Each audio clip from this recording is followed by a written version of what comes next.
13h37, Crime Story, les rendez-vous d'Alfred Hitchcock, racontés par Serge Sauvion.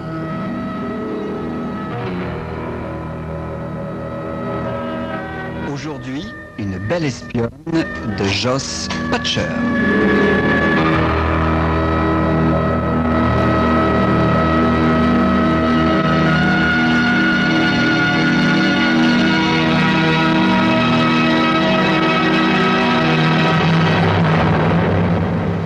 C'est peu dire que je suis un fanatique de cinéma. Si je faisais le compte des heures que j'ai passées dans les salles obscures, je pourrais peut-être revendiquer un strapontin dans le Guinness Book. Il y a des films que je ne revois pas. Il y a ceux que j'ai revus 2, 3, 4, 10 fois, et les autres, les perles rares dont je ne me lasse jamais.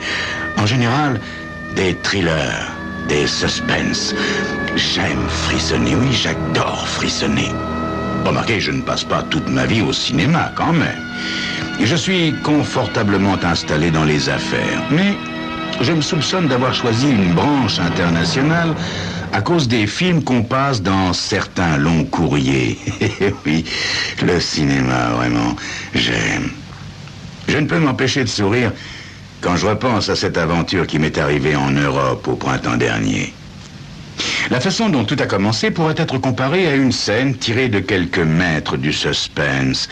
Arrivé tôt le matin à Munich, je file à l'hôtel, je prends une douche et, vêtu d'un costume impeccable, je mets dans ma serviette les plans destinés à Kirsch de la Kepler Chemical.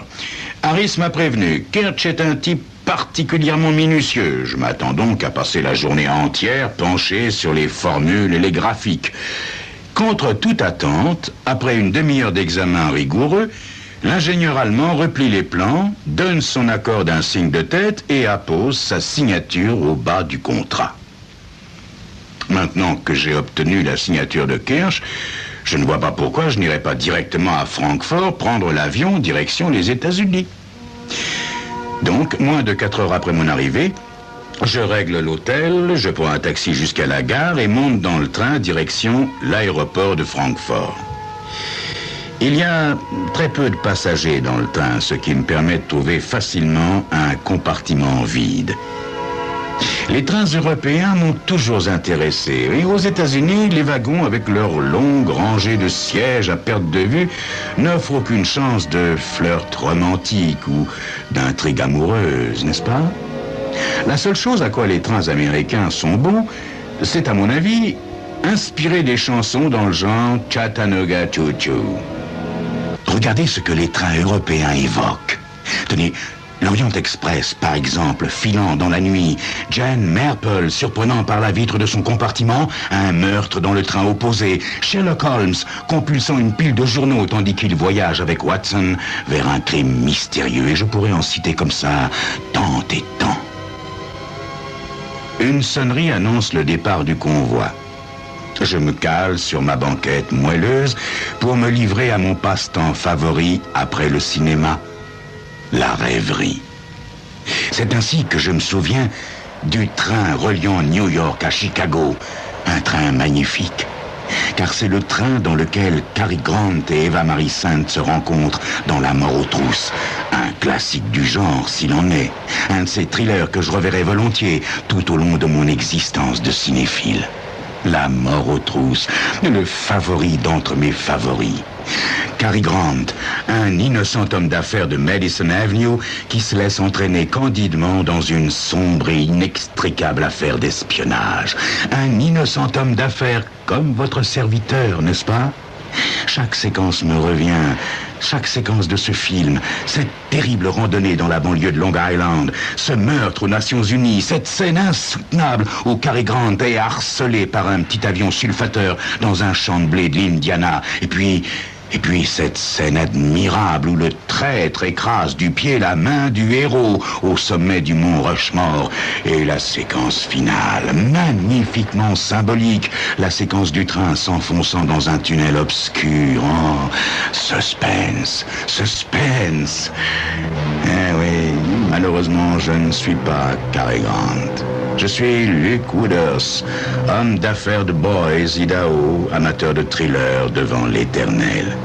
Mais faut bien rêver de temps en temps, n'est-ce pas? Voyez-vous, même si j'aime mon métier, ma femme, mes enfants, je ne pourrais vivre sans ma dose quotidienne de « il était une fois ». Que ce soit dans un avion, dans un train ou, dans le meilleur des cas, dans une salle obscure. Il doit y avoir 1 heure environ que nous avons quitté Munich, 1 heure que je rêve en me repassant tous les morceaux de choix de ma cinémathèque personnelle, quand la porte de mon compartiment s'ouvre brutalement. Une femme entre en trébuchant et referme immédiatement la porte derrière elle. Surpris, je lève la tête et, avant qu'elle ne m'adresse la parole, je me rends compte que je l'ai déjà vue quelque part. Oui, je l'ai déjà vue, cette blonde magnifique aux lèvres écarlates, au regard bleu profond qui vous pénètre l'âme, qui vous envoûte. Cette blonde essoufflée qui serre son sac contre sa magnifique poitrine, comme si sa vie en dépendait. 9 fois sur 10 d'ailleurs, c'est le cas. Nous l'avons tous vue quelque part, cette blonde, pour peu que nous aimions le cinéma. Aidez-moi, monsieur, s'il vous plaît. Je vous en supplie, aidez-moi. Je regarde machinalement en direction du couloir. Personne. Si je me trouvais aux États-Unis, je pourrais croire à une bonne blague de ce cher Harris qui connaît ma passion secrète pour les héroïnes de polar. Mais ici...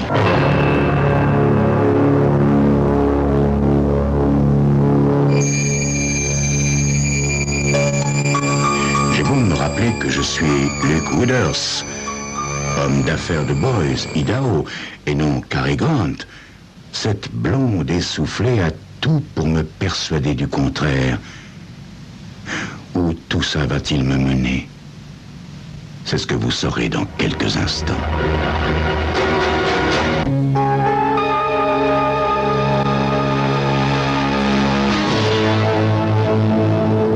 Je comprends pourquoi son visage me paraît si familier. La ressemblance est parfaite. Son front dégagé, son cou fragile et cette peau. L'inconnue qui vient d'entrer dans mon compartiment est la doublure parfaite de l'héroïne de la mort aux trousses. J'ai très envie de lui dire « Cary Grant, madame, pour vous servir ». Mais je n'en fais rien.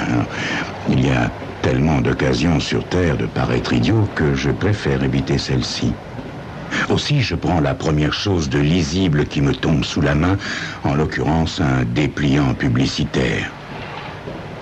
La belle blonde s'assied à côté de moi et passe nerveusement ses doigts dans ses cheveux, libérant ainsi une subtile eau de toilette.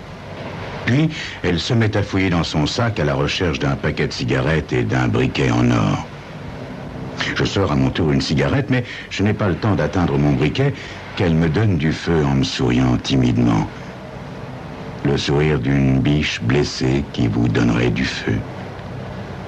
Merci, mademoiselle. Elle hoche la tête et regarde en direction du couloir.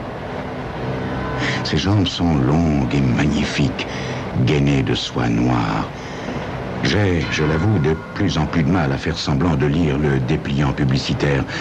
En revanche, je donnerais cher pour être Cary Grant et passer, ne serait-ce que le bout de mes doigts, sur les bas de soie de l'inconnu. Nous gardons le silence quelques longues minutes, tandis que son parfum m'affole de plus en plus et que je crois y reconnaître l'accent âcre et subtil de la peur. Le chevalier servant qui sommeille en tout homme marié commence à s'énerver sérieusement au fond de moi. La belle blonde me regarde intensément. Puis, elle semble prendre une décision et murmure avec une pointe d'accent indéfinissable.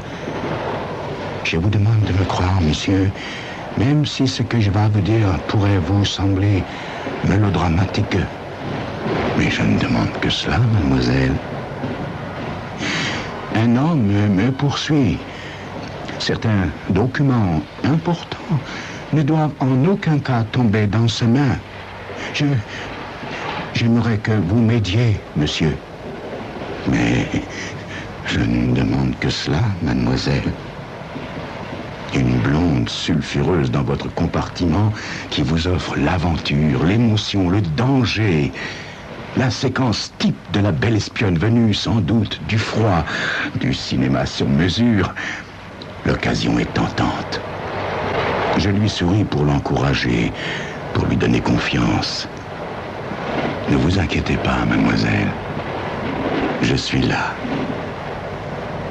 La belle inconnue, après un dernier coup d'œil en direction du couloir, colle soudain ses longues jambes gainées de soie noire aux miennes, ferme les yeux et approche ses lèvres écarlates de ma bouche. N'étant qu'un simple mortel, même si je ne suis pas Cary Grant, je l'embrasse fougueusement, tandis que ses mains se glissent sous mon veston et me parcourent le corps de caresses exacerbantes. Sa chair est chaude, consentante, ses lèvres éloquentes. C'est à peine si j'entends glisser la porte du compartiment et une voix d'homme murmurer « Oh, je vous prie m'excuser !» Et la porte se referme. La sublime inconnue me repousse et respire avec effort, ses longs cheveux ébouriffés, les lèvres encore humides. « Merci, monsieur. Je ne puis assez vous remercier. Mais je vous en prie, mademoiselle. Mais puisque cet homme est parti, rien ne nous empêche de continuer. » Un frémissement de désir effleure furtivement ses traits, et je pense en moi-même... Oh, quel démon tu fais, Luke Woodhouse. Tu veux les avoir toutes, hein, comme Cary Grant. Tandis que je m'approche d'elle. Ses yeux se durcissent subitement et quelques rides se forment au coin de sa bouche écarlate. Non, monsieur, je vous prie. Je voudrais bien que nous... Mais non, pas tout de suite. Il y a certaines choses que je dois faire d'abord. Mais vous reviendrez, n'est-ce pas, mademoiselle? Vous reviendrez, je vous reverrai. Elle passe furtivement les doigts dans ses cheveux et me regarde longuement, intensément. Ses yeux troublés m'explorent plus profondément que tous les rayons X, passés, présents et à venir. Puis, prenant mon visage entre ses mains, elle m'attire et m'embrasse longuement, très longuement. J'espère bien de vous revoir, monsieur. Et là-dessus, elle me quitte.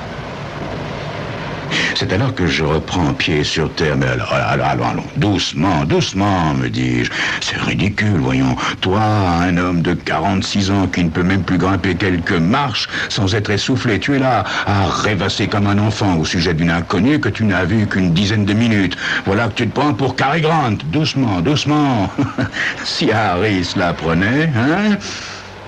Et ma femme, qu'en penserait-elle? Oh là là, mieux vaut ne pas l'imaginer. Cependant,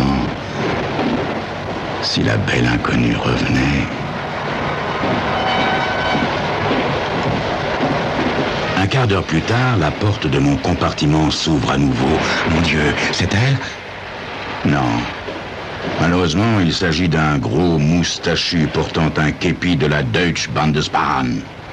Par carte débitée, votre billet, s'il vous plaît, monsieur.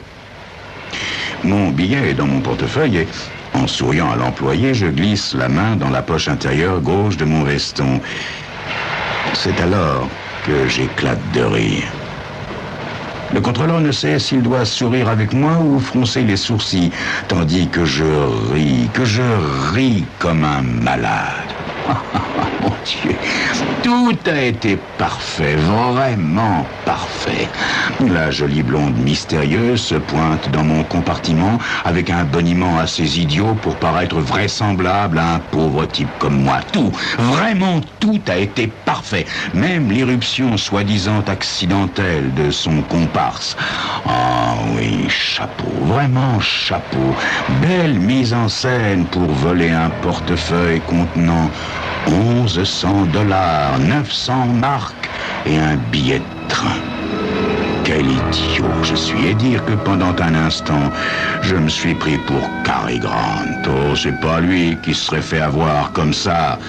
Comme quoi, dans la vie, comme au cinéma, il y a les héros Et puis, il y a les autres.